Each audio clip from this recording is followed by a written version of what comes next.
କୁଆଁରମୁଣ୍ଡାରେ ଜନ ଅଭିଯୋଗ ଶୁଣାଣି ଅନୁଷ୍ଠିତ। ଗତ 16 ତାରିଖରେ କୁଆଁରମୁଣ୍ଡା ବ୍ଲକ କାର୍ଯ୍ୟାଳୟ ପରିସରରେ ଯୁଗ୍ମ ଜନ ଅଭିଯୋଗ ଶୁଣାଣି କାର୍ଯ୍ୟକ୍ରମ ଅନୁଷ୍ଠିତ ହୋଇଯାଇଛି। ଏହି କାର୍ଯ୍ୟକ୍ରମରେ ସୁନ୍ଦରଗଡ଼ ଜିଲ୍ଲାପାଳ ଶ୍ରୀ ମନୋଜ ସତ୍ୟବାନ ମହାଜନ ଓ ସୁନ୍ଦରଗଡ଼ ଏସ୍ପି ଶ୍ରୀ ପ୍ରତ୍ୟୁଷ ଦିବାକର ଉପସ୍ଥିତ ରହି ଜନସାଧାରଣଙ୍କ ଅଭିଯୋଗଗୁଡ଼ିକର ଶୁଣାଣି କରିଥିଲେ। ମୋଟ 85ଟି ଅଭିଯୋଗର ଶୁଣାଣି ହୋଇଥିବା ବେଳେ ସେଥିମଧ୍ୟରୁ 34ଟି ବ୍ୟକ୍ତିଗତ ଅଭିଯୋଗ ରହିଥିବା ବେଳେ 51ଟି ସାମୂହିକ ଅଭିଯୋଗ ରହିଥିଲା। ଏଥିମଧ୍ୟରୁ 21 ଗୋଟି ଅଭିଯୋଗର ତତ୍କ୍ଷଣାତ ସମାଧାନ କରାଯାଇଥିଲା। ମୁଖ୍ୟମନ୍ତ୍ରୀଙ୍କ ରିଲିଫ୍ ପାଣ୍ଠିରୁ 7 ଜଣଙ୍କୁ ଓ ରେଡ୍କ୍ରସରୁ 3 ଜଣଙ୍କୁ ଆର୍ଥିକ ସହାୟତା ପ୍ରଦାନ କରାଯାଇଥିଲା।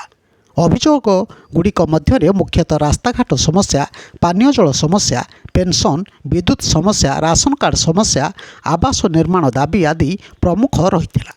ଏହି ଯୁଗ୍ମ ଜନ ଅଭିଯୋଗ ଶୁଣାଣିରେ ଡିଓପୋ ଯଶବନ୍ତ ସେଠୀ, ମୁଖ୍ୟ ଉନ୍ନୟନ ଅଧିକାରୀ ତଥା ନିର୍ବାହୀ ଅଧିକାରୀ ଜିଲ୍ଲା ପରିଷଦ ଶ୍ରୀ ସୁରଞ୍ଜନ ସାହୁ, ପାନପୋଷ ଉପଜିଲ୍ଲାପାଳ ଶ୍ରୀ ବିଜୟ ନାୟକ, କୁଆଁରମୁଣ୍ଡା ଗୋଷ୍ଠୀ ଉନ୍ନୟନ ଅଧିକାରୀ ଗଙ୍ଗାରାମ ବଡ଼ାଇକ ସମେତ ସମସ୍ତ ବିଭାଗୀୟ ଅଧିକାରୀମାନେ ଉପସ୍ଥିତ ଥିଲେ।